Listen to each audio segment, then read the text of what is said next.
This is Follow Everton, and this is also another 1-0 loss away against Liverpool. Yeah. Didn't feel like it was an overwhelming match after the excitement of us equalising at Goodison earlier in the year, but yeah, we were underwhelming in that second half, and they did just enough through Diego Jota's strike. Oh, where do you start with that? I'm going to stay composed, but I'm going to first of all say the goal that Liverpool score. Diego, is it Luis Diaz? Luis Diaz was involved, yeah. Luis Diaz is offside. The ball is played to him. Because Tarkowski knows he's behind, he makes a rushed action that potentially, if the Liverpool player isn't behind him, he can just take the ball comfortably. But instead, he makes a rushed action. Mm-hmm. And in a split second, Liverpool have scored. Now, that is a clear and obvious error. I've seen time and time again Everton have goals ruled out for, he's lying on the floor and all this sort of nonsense. If you're going to rule goals out for interfering with play, how can you not say that a deliberate, he's passed to him. You're passing to him and he's offside. And then he comes back from the offside position. Anyway, listen, you can fixate on that all you want. There's a lot to digest. Everton in the first half with a better team. Make no mistake. We had the game plan to stop Liverpool playing and to basically nick the ball off them and try and run up the other end and score. I think if we had some decent counter-attackers, we could have been out of sight. But, we didn't have that. But we did have Beto, who I said in the pre-match will get an opportunity. Hits the post. He's marginally offside. My heart pains for him, really, because everything was there, what you'd asked him to do. And just the fine margins went against us. And then in the second half, we didn't turn up, Chris. We were passive in our forward play. Jack Harrison and Doucouré were anonymous. And Liverpool just pass. But I don't recall them making chance after chance after chance. I'm not coming away from that thinking we were battered. I'm just thinking, that was just kind of like a non-event. And I'm a bit gutted that actually ended up like that, Chris. Well, I think part of the problem, you get annoyed even more with Jack Harrison than I do, but today he found a way to basically deflate the entire squad by blowing that one chance. It was like 3-on-2, 4-on-2, because Charlie Alcaraz, we're talking about counterattacking. He was pivotal to that game plan. He got burnt out. You could tell he lacked pace by the end, and I think Beto, the whole front line, ran out of energy, and we couldn't really replicate. Iliman and Jai wasn't up to the task, and everyone that we brought on just didn't have that that touch of pace to it. So really what we all of a sudden had was, basically, look, the second Charlie was that Charlie comes up, gives it to Harrison, he blows it, and from that point on, I think it was basically just batten down the hatches, and it was quite deflating. You knew that at some point Liverpool were going to manufacture something. And look, it wasn't offside, but there was credit to Diego Jota. He skipped past James Garner and Garner Gay, and that was one of these moments because you know what, Salah didn't take us on today. It was actually very well played by Mikalenko and a very resolute set of fullbacks for us, where you had Mikalenko coming back from a thigh injury, had that ankle really tested from that block from, I think it was a Jota strike, and he was, battling away that entire time, and we had a really good job by Jake O'Brien handling, who was Luis Diaz on that left side. So it had to come through the middle like that, it was just deflating. And you get people, and what were your thoughts on that tackle in the first half? Because look, he got the ball, he went studs in. It was aggressive, but was it truly a red? The fact that he got the ball saves him, but some people are gonna show a replay of, hey, the studs are up and he hits the calf, but he got the ball first. So I don't think you can truly say it's a straight red. But you're expecting results to go against us on a match like that. So I guess count ourselves lucky, but I think it was a strong yellow, not a red to me. There were a few There are a few points you make there. The first one, actually, I don't want to talk about the tackle at the moment, and I think that buys into the Liverpool narrative, which is what they want. They want to feel hard done by that challenge. I think in 2005 to 2015, that's a brilliant challenge, and people love football for the challenge, for the aggression, and for that. And if you strip all of the rawness out of football and try and make it robotic with these ridiculous offsides that are literally, I was going to say something vulgar, but they are a fingernail's width.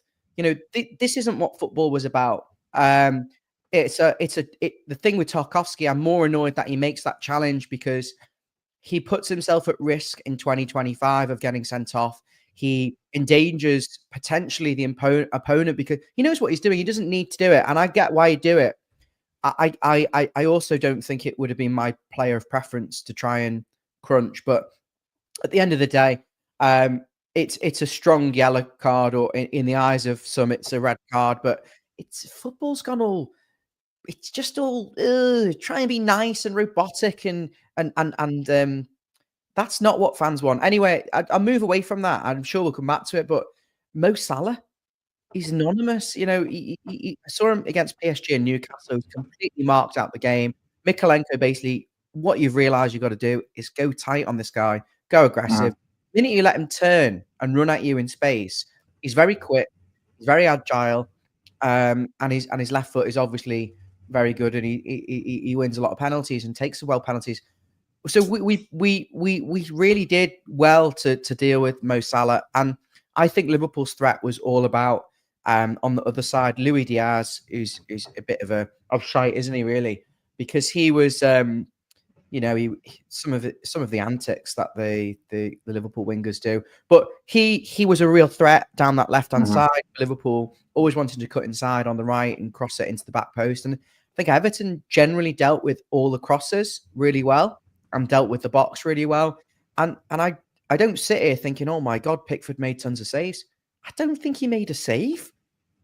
Well, he had some parries and a couple of those, who, I remember who struck it. It was a bit of a knuckler where it was going right at him, and then he had to shift inside, and then it sprayed out to the right hand, to Liverpool's right. I'm blanking on it, but yeah, and then there was one strike that went through the calf of Tarkowski, and Pickford had to save it. I think that was early on in the second half. But there wasn't these epic Pickford saves down to his bottom right, and he's screaming at the crowd, giving him the fist or whatever. It wasn't none of those kind of saves.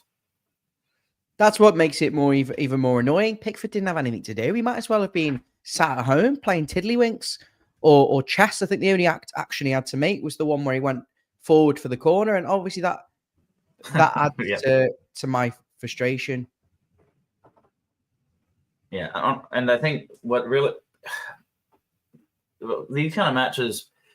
Look, we're frustrated with the result, especially against Liverpool, but the fact that it just felt toothless. We brought on 5 players and we could hardly manufacture anything. Armando Broja didn't do almost anything. And Jai, you can tell he wasn't match fit or ready to come on, but he was in that lineup. Ashley Young he was there, but it just felt punchless. And I just wanted that game to end for the last 30 minutes because everything that we had in that first half, we just couldn't manufacture the same, lacked the pace, and basically the second we slowed down, all of a sudden Konate can handle us,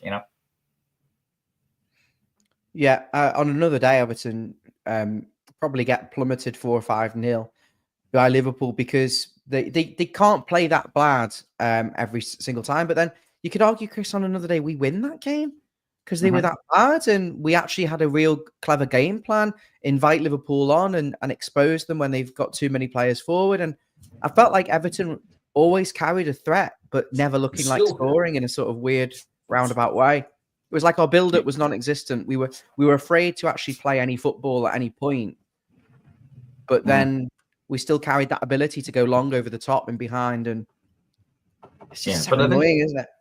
Well, tactically, it's a bit flat. And the other thing to remember, and it's kind of obvious, if you don't have possession, you get to wear yourself out.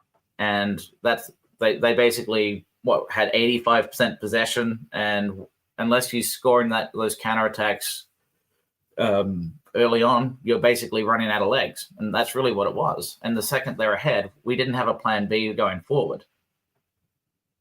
There's some proper weirdos in the comments tonight. We won't block them because I'm really not that. I just think it's strange. Why would I be asked about Trent Alexander-Arnold? I couldn't care less. You know what I think is quite interesting, Chris? Liverpool, that squad is their most seasoned team that they've been building for years, spending millions, tens of millions on players in every position. Everton have got 40-year-old great-grandparents coming on to try and make an impact.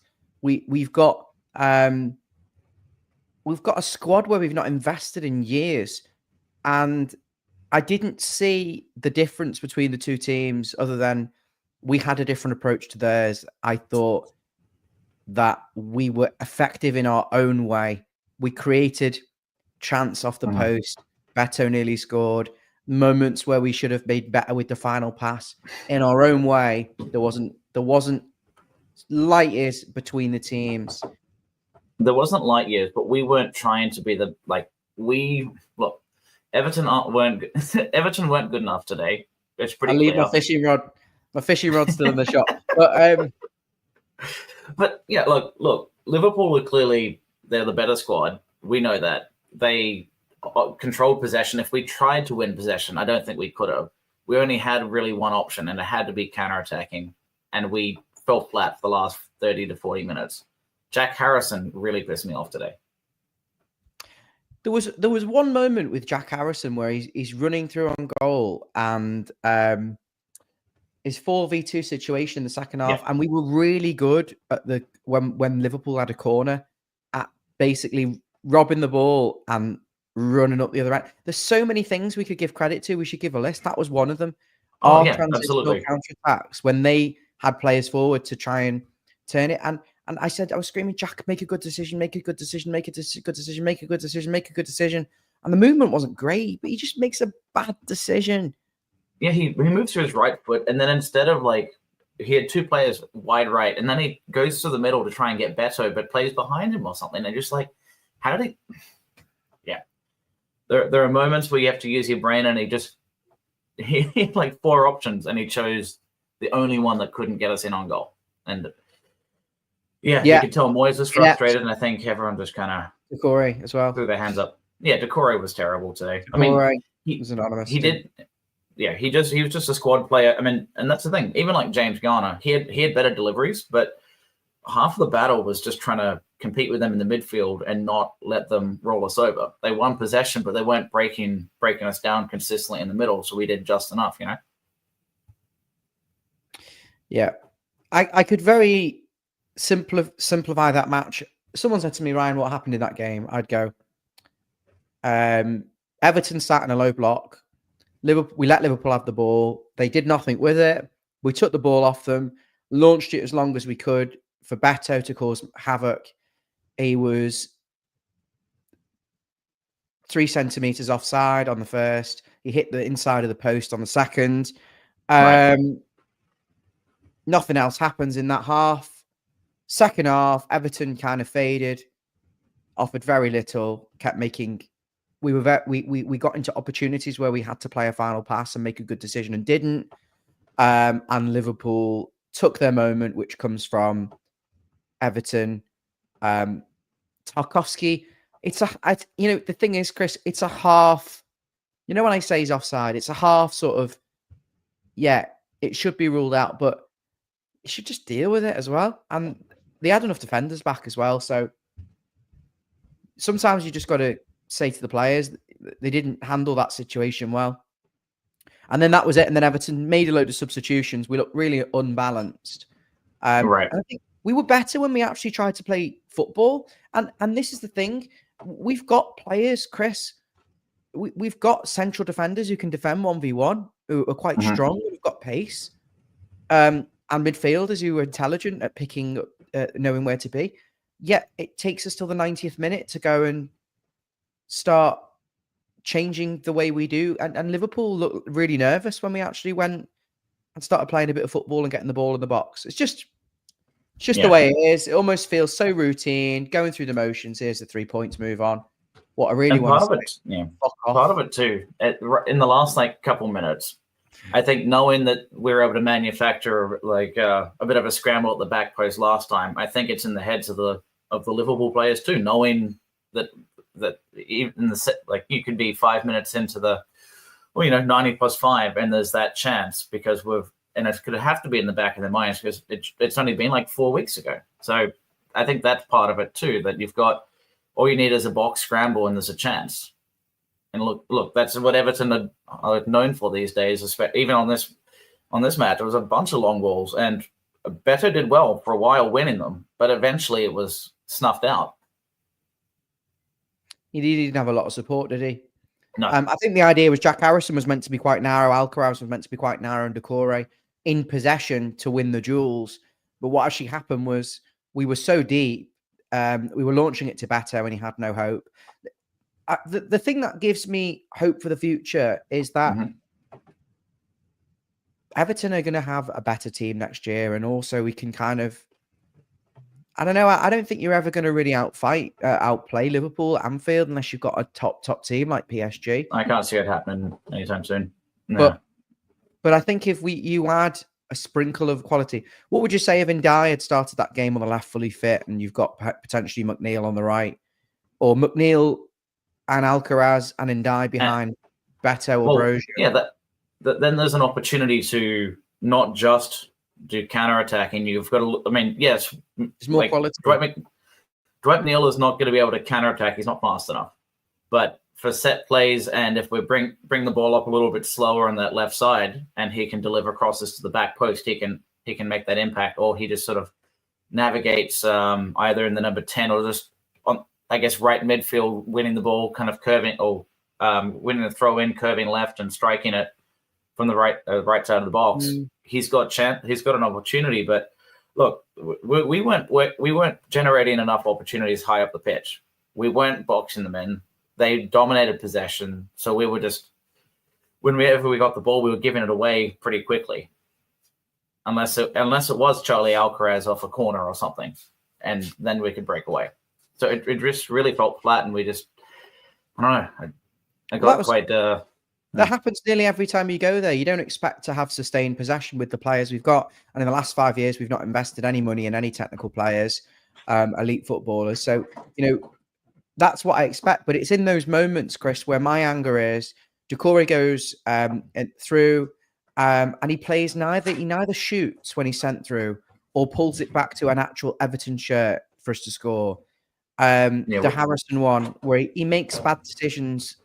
There was at least 2 really good counterattacks where if you play the final pass well, you create a goal scoring opportunity.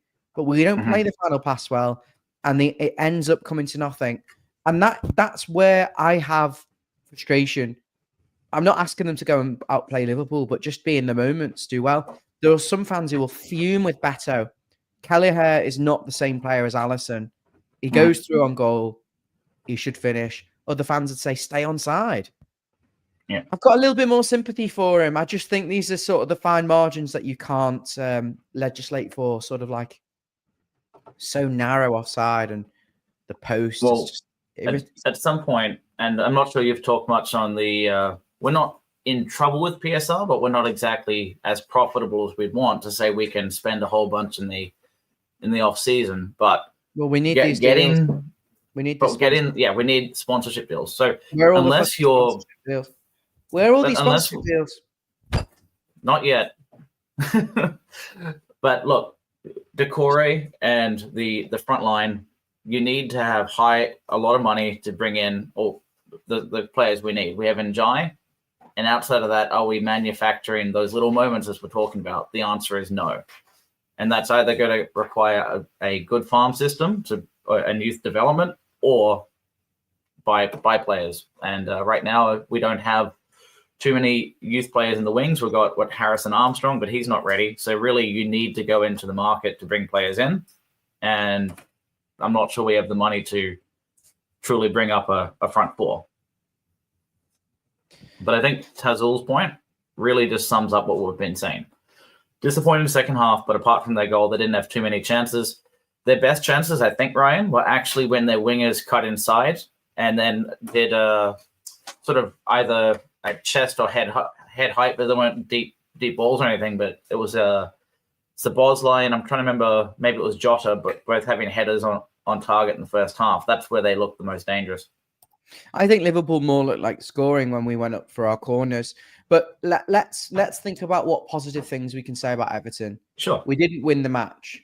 I didn't expect us to win the match. It almost felt like a textbook. Oh, we did everything we needed to do, but we still got done on something so stupid. We were very good at defending the set pieces, winning the first ball and turning it into an advantage situation for ourselves. We defended well. We played with spirit. We stopped Mo Salah. We knew what we didn't have the quality, but we knew we had better, and we knew how we could cause Liverpool problems, and we did well enough for large spells in the first half. What disappoints me is why weren't we brave? You saw Liverpool on the ropes against Newcastle and PSG. They're at home. They're very nervous. The crowd was flat. They weren't creating anything. It's that bravery and ultimately, Chris, this is harsh, but players like James Garner, players like Mikalenko, players like Jack Harrison, Doucouré, these players, if I was looking to take Everton to another level, I'd go, I'm getting an elite central midfielder who can do all the James Garner running around, headless chickeny thing, but he's got real foot on the ball, spreading passes, carrying the ball, shoot. He's got everything. Marquee central midfielder. Left back who can... Mikalenko was really good today. I can't fault him, but it's going to that another level of being able to get forward and still get back and defend. Having that engine, having that... It costs a lot of money, these players. I don't think we can do it. I don't think we can do it in one window. I think we have to go, right, this summer. The problem is we've got so many contracts expiring, but I think in an ideal world, you'd go, right, this summer I'm going top class left back, top class right wing, 30 million, 40 million each. And then next summer you keep them two and go, right, this summer I'm going top class central midfielder, top class. And you gradually build, bringing in really good players. And I think I genuinely agree. What I will say is I've seen improvement with Mikalenko on delivery, and he's going forward, he is making more of a difference under Dyche. Compared to under Dyche, where he felt, he's a lot better now. Is he going to bring us into a European place, for example? Probably not, but I don't think he's priority one of the people you listed. Replacing Harrison, replacing Doucouré, and making James Garner be a bench option rather than a starting central midfielder. Those are my first steps. But yeah, I think Mikalenko on a day like today, and he's done it a few times, he's been able to shut down Salah quite well.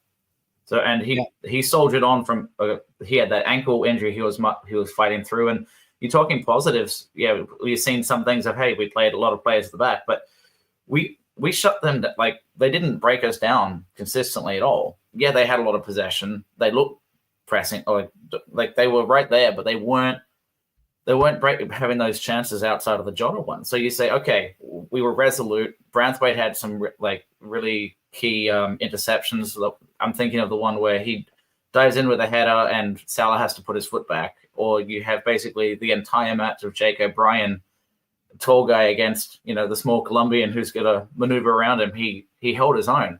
So there's some really good positives there. I was really impressed with O'Brien. So you say, and Tarky, tough tackles conversation aside, was quite steady the entire game. So you say, all right, excellent defensively.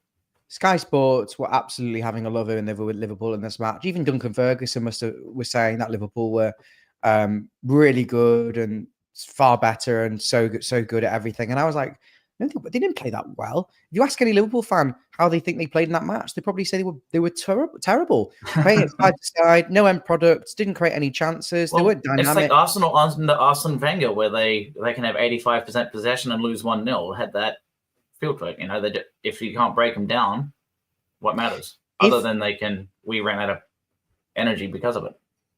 If we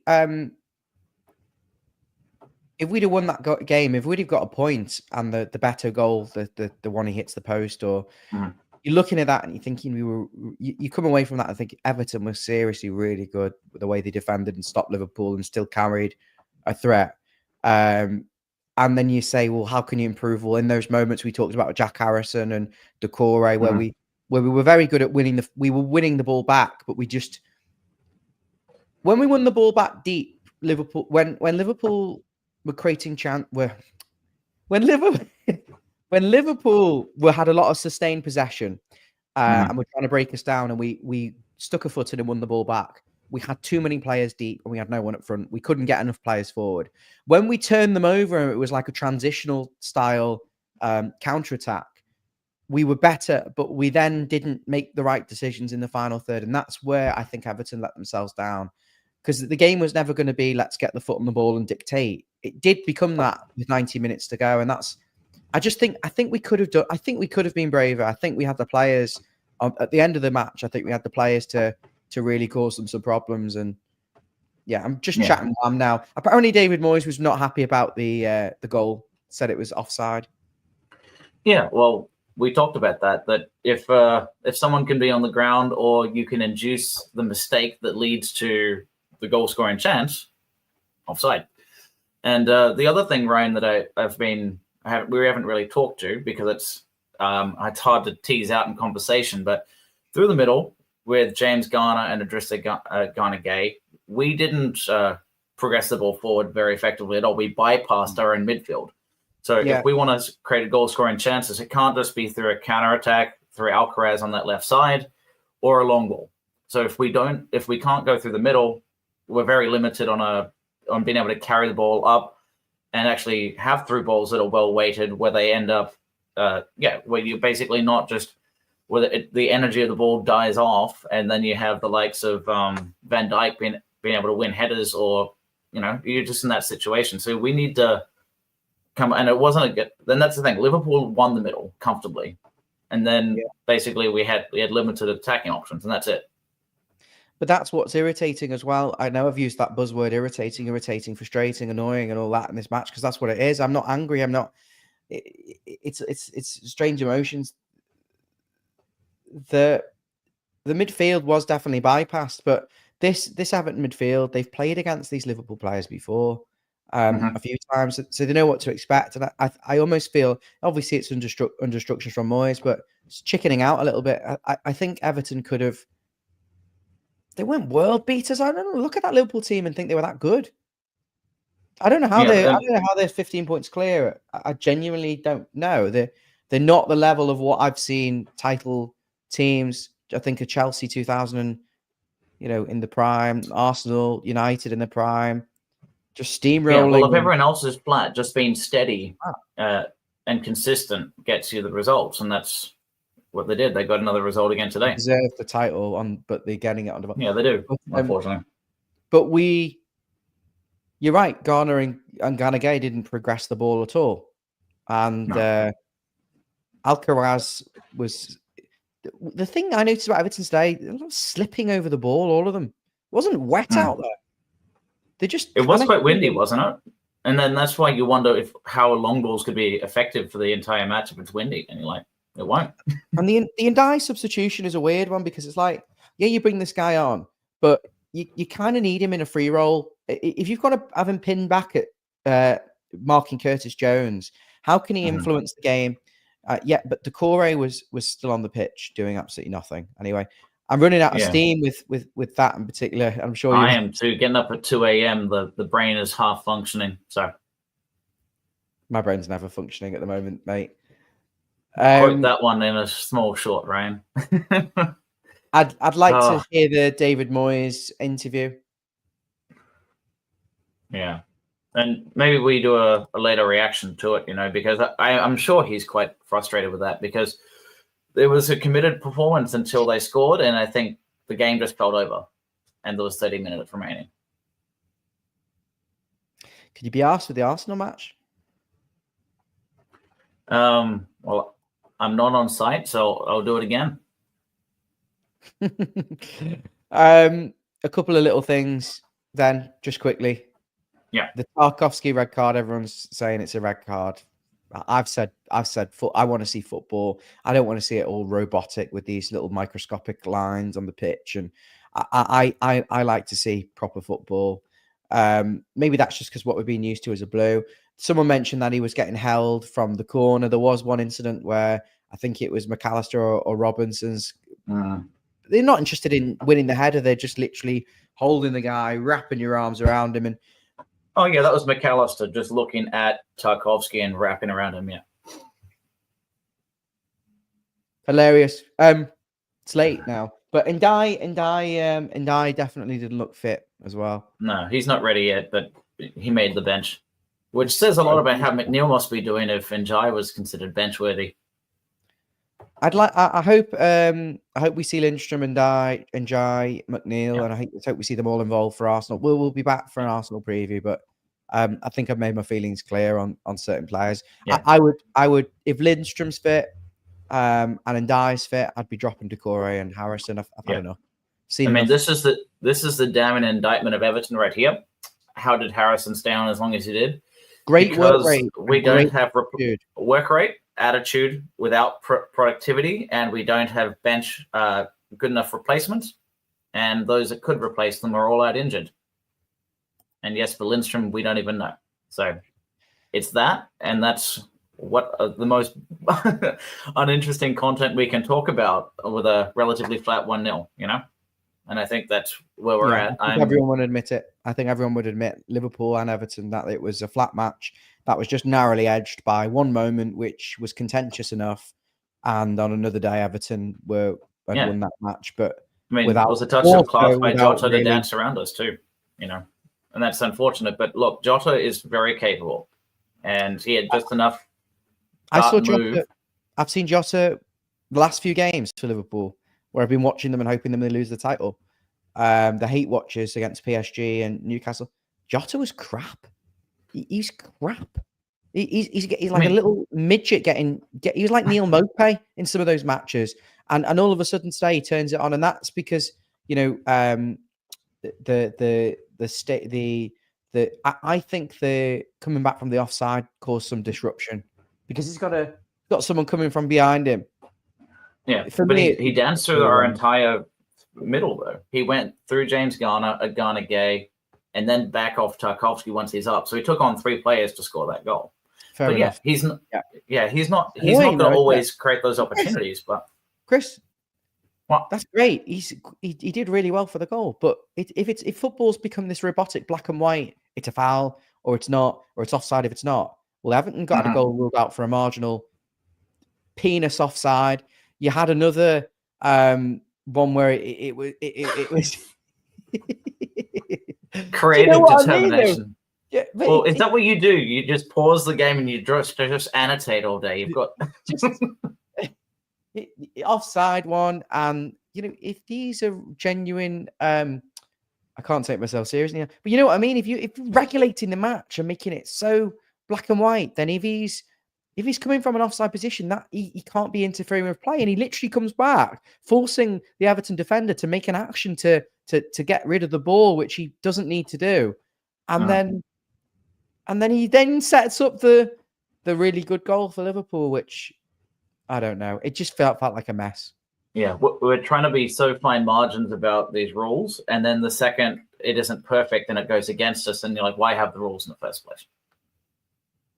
I hate them all, and I can't be arsed with it. And I just want the season to end.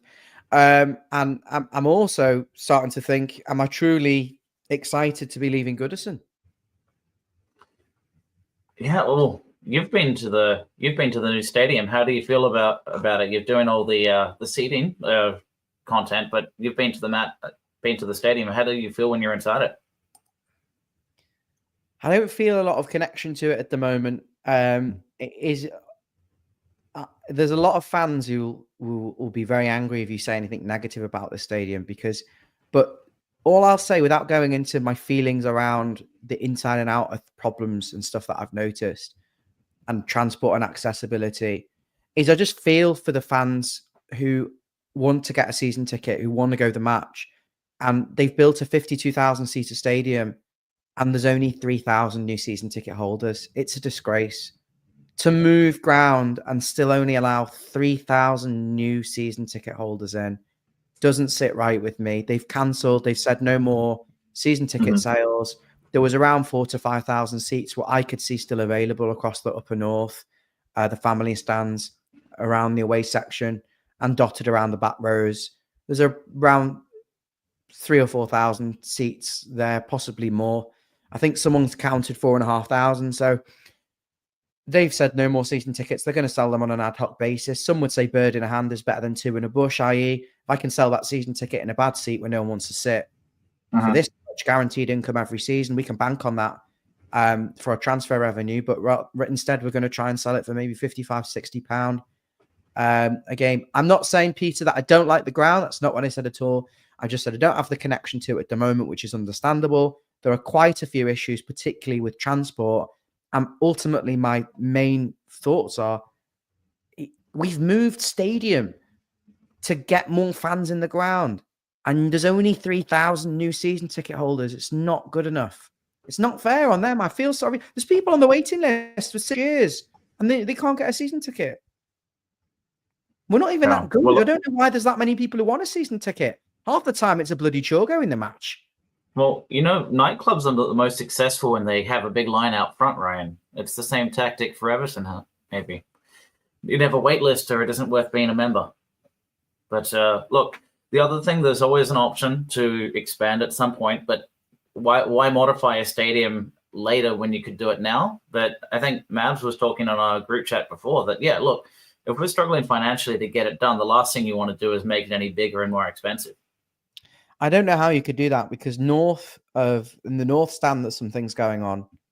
The south, there is docks and stuff that you could buy, Nelson Dock and all that, but the south stand's already huge. What are we going to do? Put another third tier on it? I've been in there. It's really steep and you do feel close to the pitch and it's going to be good. It's just so different feeling. It's quite open air. It's got an open air feeling, whereas Goodison feels quite enclosed and almost has that cozy sort of vibe. It feels very open, almost like a stadium in Germany or something. I don't know. Yeah, you don't have the roof in the same way either, so it doesn't have that enclosed feel. It's more of a. Yeah. I want to see the sponsorships. I want to see where the sponsorships are going. I want to see some Everton branding somewhere. For me, at the moment, it's just a load of red brick with a bowl, and then you've got the blue seats. Let's get something nice, some sponsorship, branding, naming rights, and let's get our little stamp on it. There's lovely, the Everton way is lovely, and the fan wall and all those different things, but it'll feel sanitized for a while. You've got to break it in. That's the realities. Yeah, and I want to retract that because I do feel the right thing to do is to go in with a clean, sanitized stadium and gradually get the sponsorship, put our own stamp on things as we go, rather than, we've moved ground. We're going to take all this history from the 1930s. I don't really give a shit that Everton won the FA Cup 100 odd years ago. I care about what's happening now. So let's hope that Everton can be in a better situation going into the derby next season and with a better team and make some history. So we've got more murals and stuff from current times on the ground rather than having to import the ancient past. Some people are just going to slate me for that and say, a knob. He doesn't want statues of Dixie Dean in the new ground. I'm sure we'll have a statue. It's not relevant. Great, but it's not relevant. I literally care about what's going on now and next season. Yeah, Kevin, we're going. Yeah. We just got sidetracked. We'll wrap it up with a bit of Peter. We're smiling. We're smiling. Yeah. We're not too downbeat because it's like we're not getting relegated. We're not going. And unfortunately, we've gotten used to not getting a result there, and it could have been a whole lot worse. But let's be honest. Looking forward to the next match, and we'll be doing a preview maybe tomorrow, Ryan, or Friday. Yeah, it reminded me of the Tom Davis hitting the post derby, the Andre Gomez off the crossbar derby. Well, they hurt more than this one. That one hurt more than this one. That was my Yeah, the sadness isn't there. It's kind of like, oh, you were just Look, we've survived Go on. relegation. It's over. All right. Till next time, everyone. Up the Toffees.